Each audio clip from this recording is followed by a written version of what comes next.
Hi guys, let's make my overnight oat jars.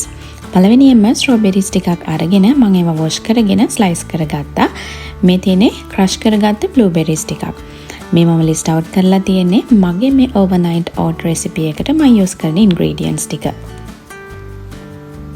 අන්න පළවෙනියෙන්ම මගේ jars ටික මම ready කරගත්තා. මම අද jars දෙකක් හදනවා මටයි husbandටයි. මම මේ දාන්නේ tablespoon 5ක් එක glass එකකට දානවා oats.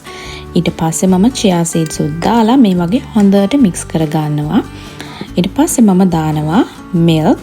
ඉතින් මම මේ ගන්නේ 1% fat තියෙන milk එක. මේකෙන් මම කෝප භාගයකට චුට්ටක් වැඩි වෙන්න දානවා milk. ඊට පස්සේ crush කරගත්ත blueberries add කරගන්නවා.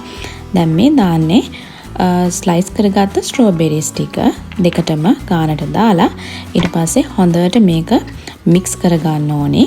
අර ලම්ස් වගේ තියෙන්නේ නැති වෙන්න හොඳට මික්ස් කරලා ඊට පස්සේ මම දානවා මේපල් සිරප් දාන්නේ මගේ ග්ලාස් චායකට විතරයි. මොකද හස්බන්ඩ් එයා මේපල් සිරප් ගන්නෑ. එයා ගන්නේ honey.